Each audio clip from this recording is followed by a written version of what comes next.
We flew from Denver to O'Hare in Chicago, then a great circle route to Istanbul. Off the plane, we hopped in a bus into the main terminal at Ataturk Airport, where we passed along the cattle call for people arriving. Everybody gets greeted by someone. Sue finally found ours, took a picture of it, as you see here. Then we hopped on a bus, went down the boulevard, gorgeously landscaped, all the way into the main part of Old Town Istanbul to our hotel, the Megara Palace. Nice little room, including the harem, and an outdoor balcony where we can watch the Bosphorus.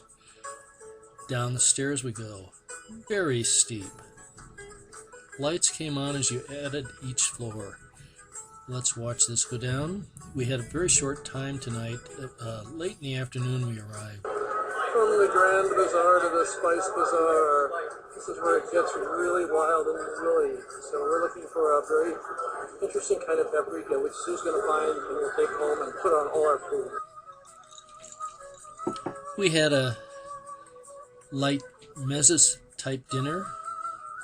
Hummus to start with, lots of good bread, and then some fried mezes that weren't great, but they were tolerable.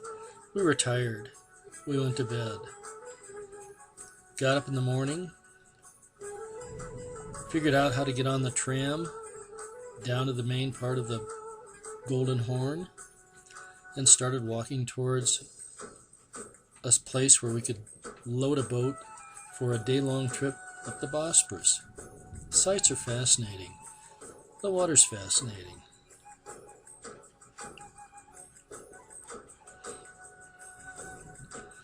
Now we're on the stern of the ship, looking out at the bridge that crosses the Bosphorus.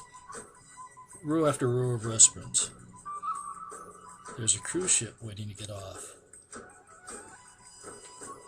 And here we have the Dolmabahce Palace, followed by the Rumali ruins, a fortress on the hill, and the Bosphorus Bridge. We continued way up. Small town, got off the boat, had some lunch, walked around. The boat came back. We hopped back aboard, and we're headed home.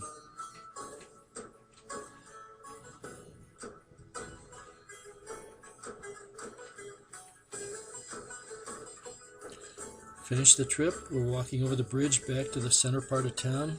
Look at the traffic. Only 12 to 13 million people here. On the way back to the hotel, we ran into one of the little stations that offer exercise programs. They're everywhere in Turkey. I couldn't believe it. Sue's trying them. Unless you have some pressure against you, you're not going to get much exercise out of this.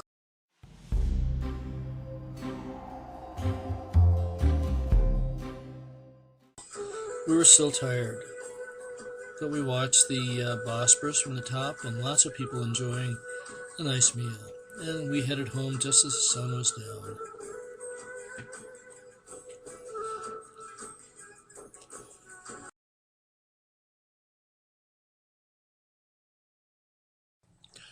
Next morning, our delightful guide Mina picked us up at the hotel, and we walked roughly 400 yards up the street to the entrance to the Topkapi Palace. Incredibly large edifice that was constructed and reconstructed many times by various of the sultans over the years. Roughly 700,000 square meters in size. It contains countless rooms, mosques, auditoriums, parks, a harem, the treasury, a mint, God knows what else. According to reports, the palace held a good 4,000 bodies for most of the time. Some other reports say that the harem itself may have had that many occupants. And apparently when the plague came through, as it periodically did, the harem was the most devastated portion since those folks couldn't leave. Diamonds, whatever, different coverings if the visitor was important. So it was one of the throne Family, had one son, so they never got to get the one son. So if the family had, many children, then they. Absolutely amazing views of the Sea of Marmara and the Bosporus from virtually anywhere in this high property.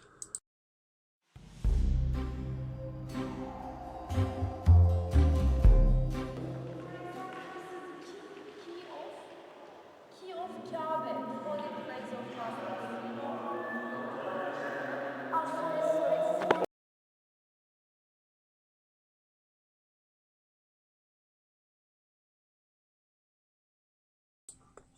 Later in the morning, we spent our time touring the two great church/mosques in town, the Hagia Sophia and, of course, the Blue Mosque. The architecture and engineering feats were truly astonishing.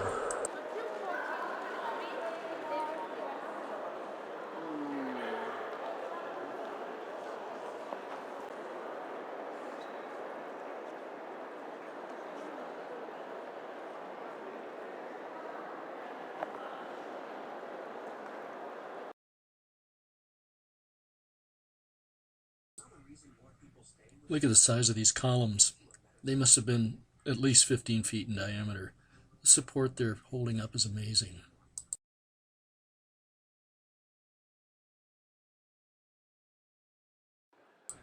Now we're in the Hippodrome outside Justinian's Hagia Sophia. The chariots raced around this obelisk in the foreground, down to the one barely can be seen in the background. We ran into some whirling dervishes.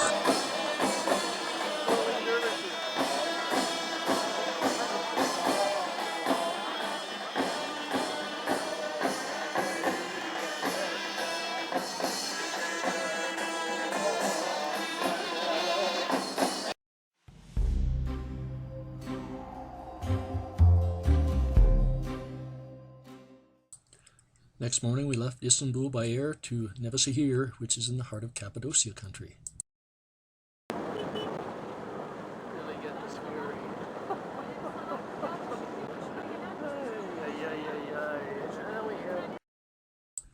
The drive to our destination city of Urgup was alternately terrifying and fascinating.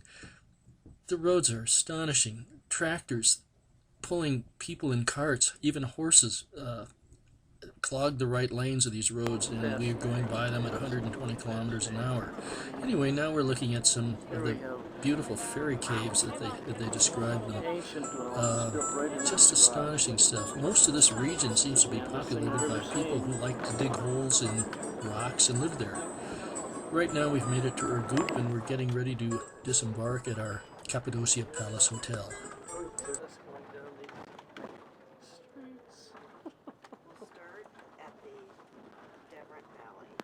Well, we've made it to the Cappadocia Palace Hotel. We're living in a cave tonight. Number 302. Oh, it looks like Sue's already here. Terrific. We really are in a cave. Let's take a look at what we have over here. Oops. Aha. It must be the restroom in the cave. I believe it is.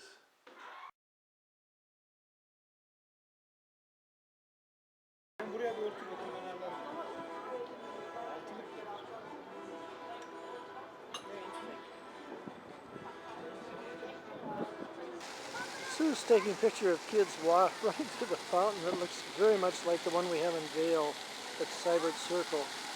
I'm looking up at a mosque-like structure at the top of the hill beyond us. We've just had a great meal. We've started our tour of the interesting parts of Cappadocia by having a 5-kilometer walk down through the Red Valley. This is called Cafe Natural in the valley. Obviously we know where the people sleep at night, and it's very pretty here, but it's kind of funny anyway. They've got commercial stuff set up everywhere in this place. I think Mustafa must get a break on things. He's really pushing product. We have the local cemetery. There's some more homes built into a rock wall. One of the very interesting parts of our trip, we're about to enter an underground city that was built between 100 BC and 200 AD. People literally spent their lives underground doing nothing more than eating, sleeping, and hand carving these tunnels and passages. 5,000 people lived here on occasion with their livestock when trouble surfaced. This was the winery where the grapes were stomped and the wine, the juice poured into this basin. This is a security rock that could be rolled against that hole to completely block invaders from moving very far.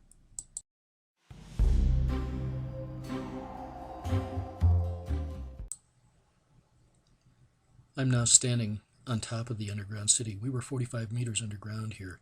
The nearby occupants of this town moved here when threatened.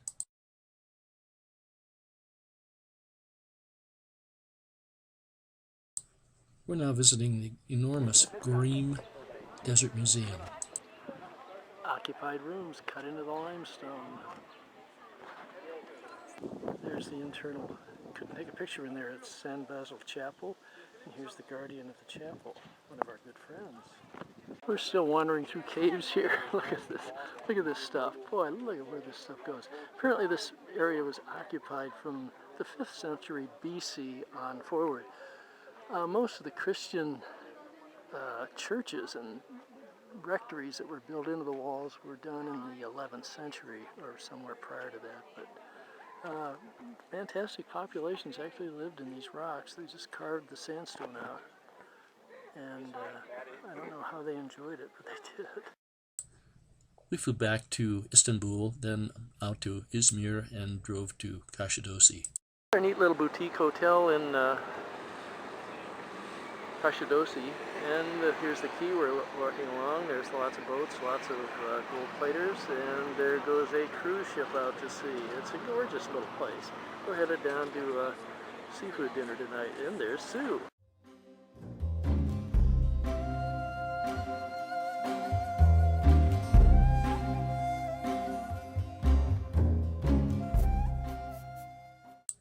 This is a breakfast buffet from our hotel, pretty typical. Lots of bread, olives, cheeses, some eggs. The eggs were never good. Coffee, some fruits. Pretty standard breakfast every day. But we really enjoyed breakfast on the terrace and the views. What you're looking at now are the original pipes laid by the Romans 2,000 years ago. Came from an aqueduct that brought fresh water to this entire city. Apparently the city was founded in 300 BC by some Amazons, they say, and it passed through many different hands before finally being abandoned roughly 700 AD. But it's really a fascinating city. We have lots of people here today. Apparently at one point it was also occupied by around 200,000 folks. Looking at the early arches and the actually Roman baths were back here. There's the columns of the main street in town and the amphitheater up above it, which served as Parliament building and also as entertainment center. We're heading up one of the tunnels into the Parliament building. Sue's ahead of me. We're about to break out into the open.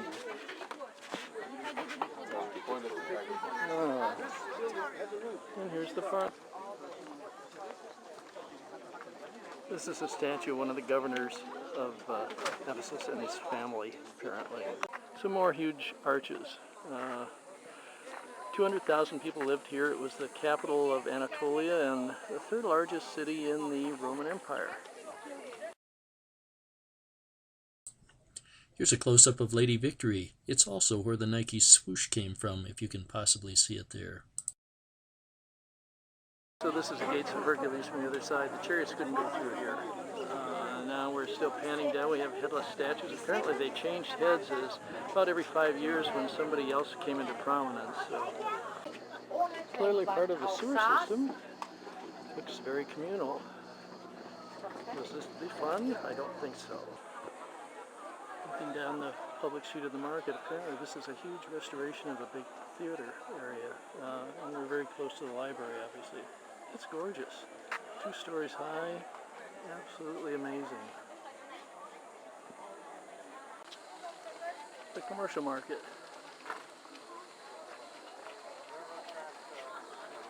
Fascinating. I'm finally getting an idea of the scope of this place. Just the amazing columns.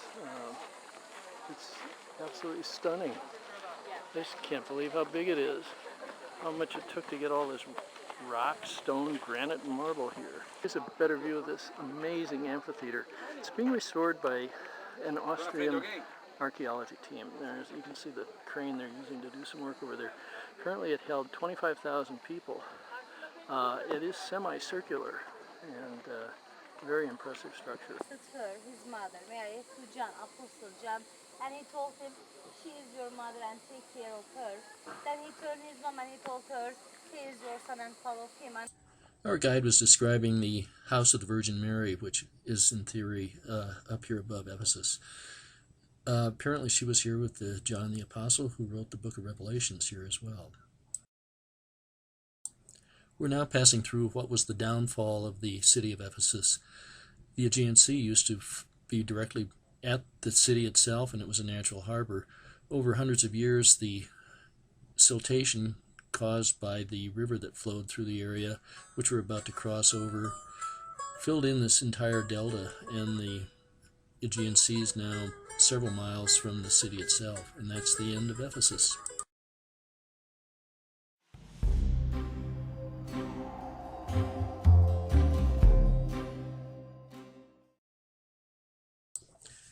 We elected to have one last meal at our favorite restaurant overlooking the city and the bay. It was delightful as always, and that's kind of our goodbye to the city. We're enjoying a little bit of last-minute sightseeing on our deck. We're about to hear the calls to prayer, and we'll listen to that too. Over to the left. And the prayers are coming on. We'll listen to this for just a second.